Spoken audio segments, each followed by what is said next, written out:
If you ever listen to your guitar tone and you thought, it's missing something or it needs to dial back something, and you've done all you can to dial it in from the top of your amp CQ, and you just can't quite seem to get it where you want it, consider a 10-band EQ or even a 7-band EQ. This is a 10-band EQ from Stritch, nothing super fancy.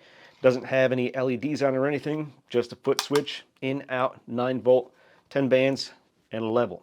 This is not only going to be a review and demo of the pedal, it is going to serve as a crash course in what you can expect from each of these frequencies. So we're going to dive down, we're going to take a look at a couple diagrams, and I'm going to try to teach you a thing or two about EQ if I can. So before we dive down, let's take a look at this diagram right here.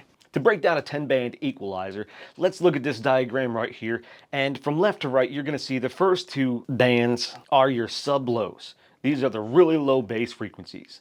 Next up, you got your lows. These are your bass frequencies. And then you've got your mids. But between lows and mids, you have your 250 and your 500, and these can be considered low mids. Next up, 2K to 4K is your high mids, and then 8K to 16K are your highs. So now that you know the basics, let's dive down, take a look at the pedal, and then we'll learn a little bit more. We're going to go through everything here according to this cool little diagram here. I found this online. It'll be available for download down in the description below. So this is finding the EQ sweet spot, and it goes over here from lows to high and kind of gives you an idea of what everything is going to sound like if you boost or you cut it. So let's take a look at the pedal here. So starting from left to right, we're going to work our way from the lows up to the highs. And right from this diagram right here, as you can see, we're down in the sub bass area. Now, if you turn it down too much, the human ear can't even hear that frequency. You turn it up some, you will start to hear that rumbly sound.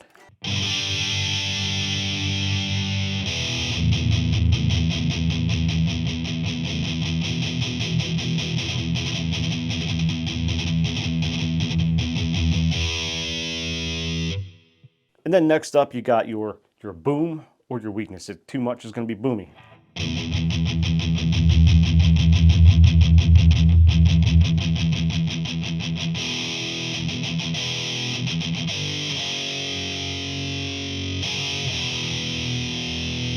Now, with guitar, it's a mid-range instrument. So in a recording, in a mix, you're not really going to be playing with those lows too much because you have your bass to take care of the bottom end.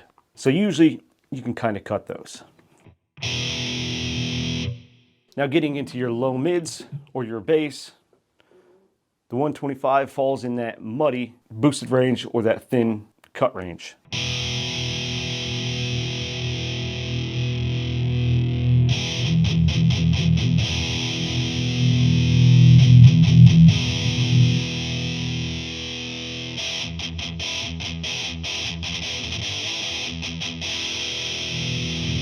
Now, if you're listening from a phone speaker, it may not sound as good as if you're listening to like computer speakers or headphones. So choose wisely when it comes to your listening preference for this video. Next up, we're in the low mid range, and we've got 250, which again, boosted is going to sound muddy, cut it's going to sound thin. So let's start with cut.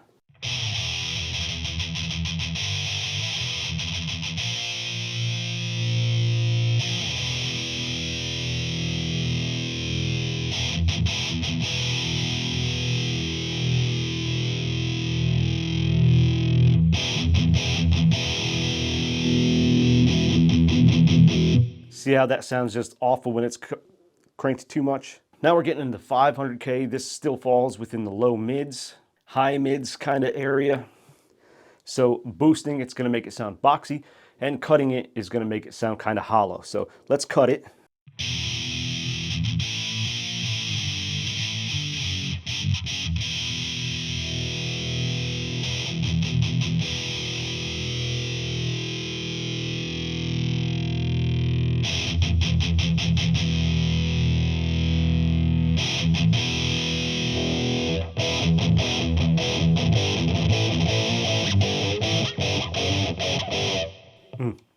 Too much, it just sounds awful. Next up, we're in the 1000. We're in the mid-range now, and that's where a lot of people like to cut their mids or scoop them. So you're going to see scooped when you cut it, and you're going to see honky when you boost it.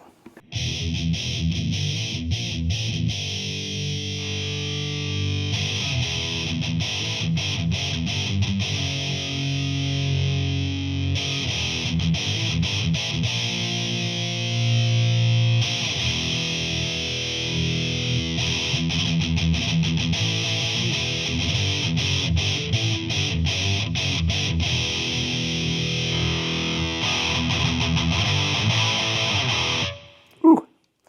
Now, a lot of people like to scoop the mids when they're playing metal. I prefer not. I think it's not a great idea because it is a mid instrument, and to cut through the mix, you need those mids. Next, we're jumping to 2K, where it's going to sound harsh if it's boosted too much, or it's going to sound distant if it's cut.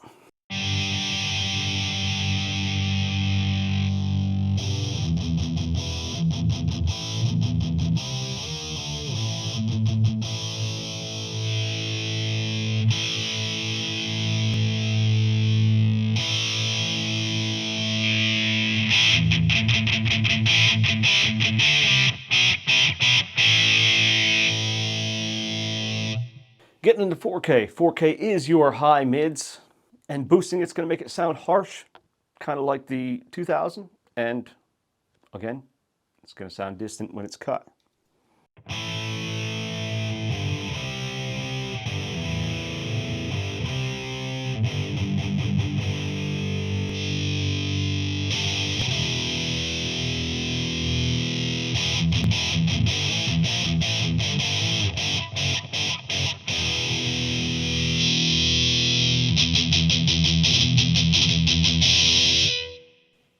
Now, if you think that's piercing, wait till we get with the 8K.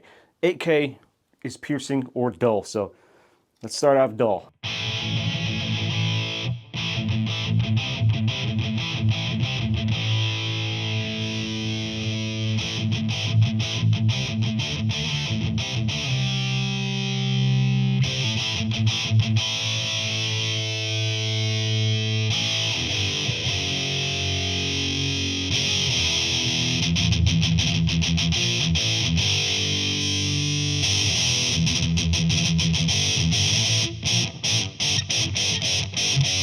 This is where you want to adjust if you need a little more sizzle and fizzle in your distortion. Moving on to 16K. Again, it's going to sound lifeless or too hissy. Start lifeless.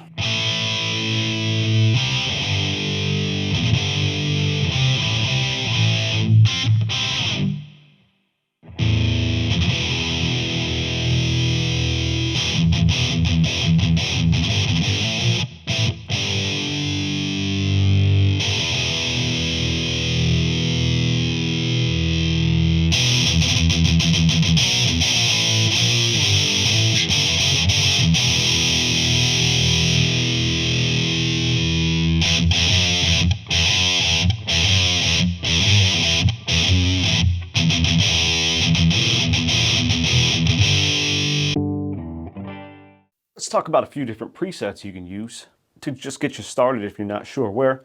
Let's say you got a clean amp. Sounds fine, but you want to give it a little more sparkle, a little more glitter, a little more gleam. So let's make some adjustments. First, let's take those lows all the way down. The 125 we're going to boost just a hair.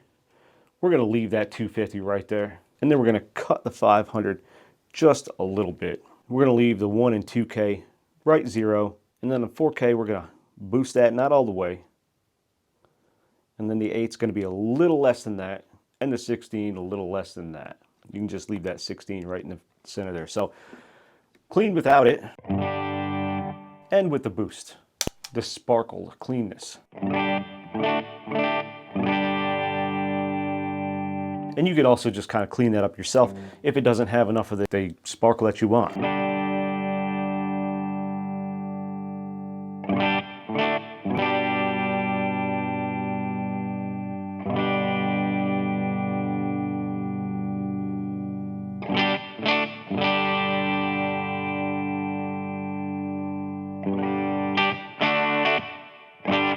Let's say you want kind of a lo-fi AM radio sound. Let's start off with just cutting everything. Then we're going to come over to the 500 and we're going to boost that a little bit closer to midway. You're going to take your 1000, you're going to boost that a lot. Right about there. And then your 2K, it's just going to be a little bit less than the 1K. Everything else, we'll leave it alone. So before, after.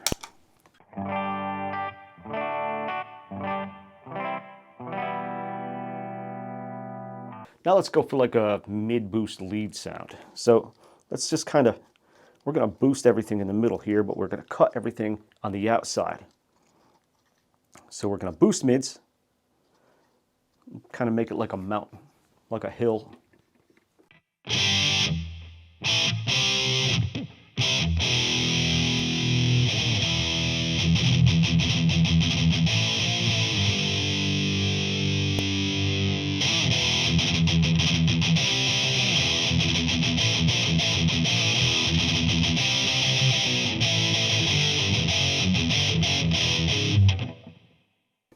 And how about a scooped metal sound?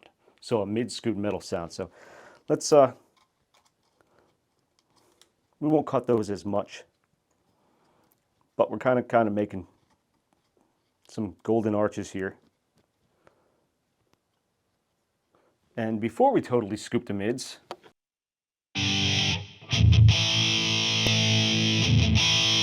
now let's scoop the mids. Totally scoop it.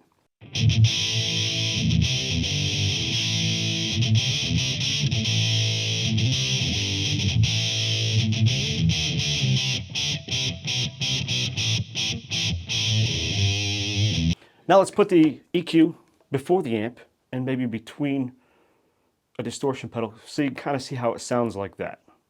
Again, I prefer it after the amp, but some people prefer it before the amp. Now I've got stretch pedal, EQ, clean amp.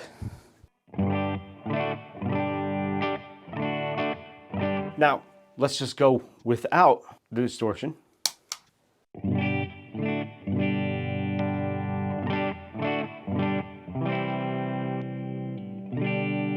That's still on the scoop metal setting.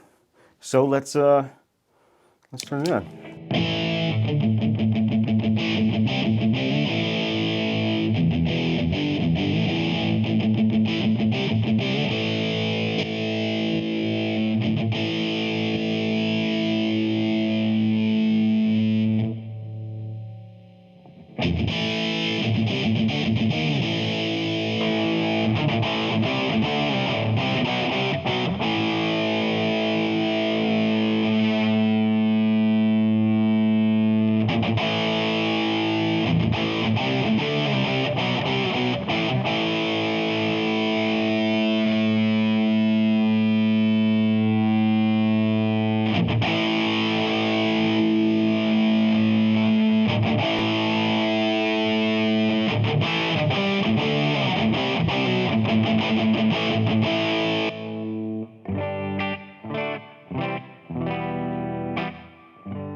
As you can tell, it sounds a little bit different before the amp, and like I said, that's why I prefer it after the amp. I think it sounds a little sharper, a little more crisper.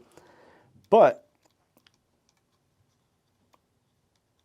you can simply use this as a boost, as a clean boost.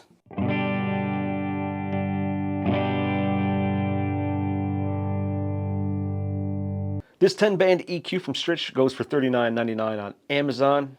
There'll be a link down in the description. And for the price, the value is there and it works great. Now, compared to some other ones, it probably has a shorter throw. When I say throw, I mean distance between bottom and top. So sometimes with these smaller ones, you have to have a little finesse in your fingers.